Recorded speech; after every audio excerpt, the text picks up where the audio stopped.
Hello, and welcome to today's Intel Brief. Today is Tuesday, 13 May. I'm your host, Daniel, and today we're going to be talking about the UN has found Russia responsible for the downing of MH17. 6 people have been jailed in the UK over a Russian spy case.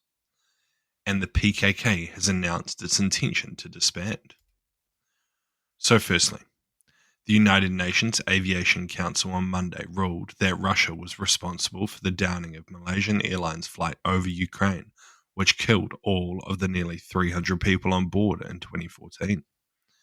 This number included 196 Dutch citizens and 28 Australian citizens, their government said in separate statements. The case was launched in 2022 by Australia and the Netherlands. The Council of the International Civil Aviation Organization said the claims brought were well-founded in fact and in law. The Russian Federation failed to uphold its obligation under the international air law in the 2014 downing of Malaysian Airlines flight MH17, the agency said in a statement. The Council does not hold any regulatory powers, but still sets global aviation standards, which are widely followed by its member states. The ICAO said on Monday's ruling was the first time in its history that it is weighed in on a dispute between two member states. The decision is an important step towards establishing the truth and achieving justice and accountability for all victims of Flight MH17 and their families and loved ones, the Dutch Foreign Minister Casper said in a statement. Australian Foreign Minister Penny Wong also welcomed the decision. We call upon Russia to finally face up to the responsibility for this horrific act of violence and make reparations for the errorist conduct as required under international law. The Netherlands and Australia want the ICAO Council to order Russia to enter into talks on possible reparations. So what? I think it's highly unlikely that Russia will ever admit responsibility to this. I mean, they haven't so far. They don't look like they ever will. It was clear, I don't know if you've seen the documentary, but it was clearly them. It was clearly a mistake. And they're just going to deny it to the end of the earth. It's just the way these things go. They don't want to pay reparations. They can't afford reparations. They also just don't want to take responsibility. That's just how it is.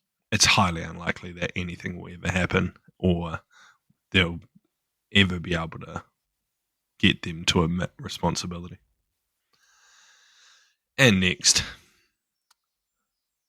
6 Bulgarians were handed sentences ranging from just over 5 years to nearly 12 years in jail for their roles in a Russian spy ring that prosecutors say was conducting nearly industrial-scale surveillance on the Kremlin's behalf. Judge Nicholas Hillard handed down the sentences in London on Monday.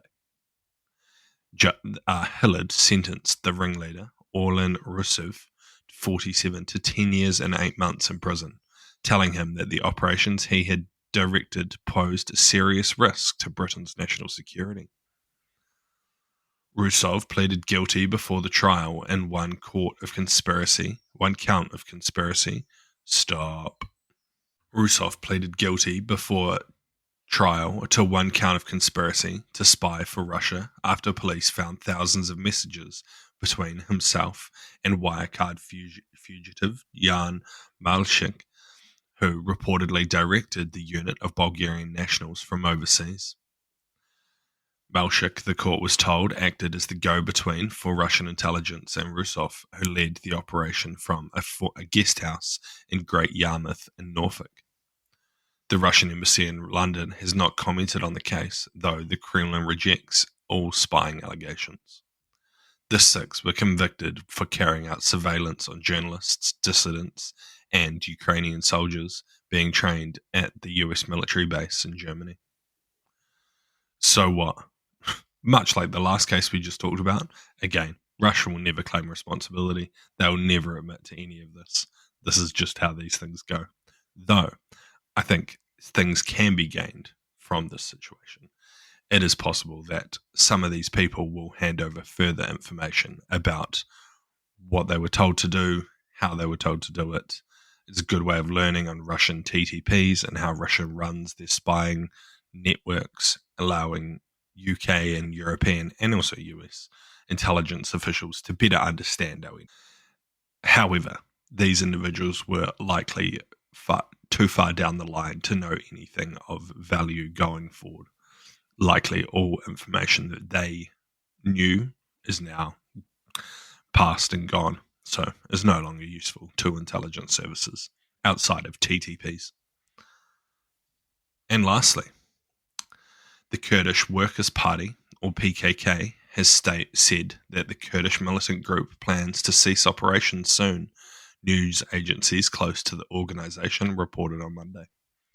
The announcement comes after 4 decades of armed conflict with the Turkish government over autonomy for ethnic Kurds in the country. The 12th PKK Congress has decided to dissolve the PKK's organisational structure and end its methods of armed struggle, read a statement from the group carried by pro-Kurdish news agency ANF. Their most recent summit has brought the Kurdish issue to the point of resolution through democratic politics, thus completing its historical mission. After holding its Congress last week, it appeared that the group was responding to a call from the PKK founder to lay down arms, as Öcalan has been imprisoned on an island near Istanbul since 1999. Over the weekend, Turkish President Recep Tayyip Erdogan had hinted the decision was close at hand, saying, "We're advancing with firm steps on the path of the goal of a terror-free Turkey." So what? It's pretty interesting.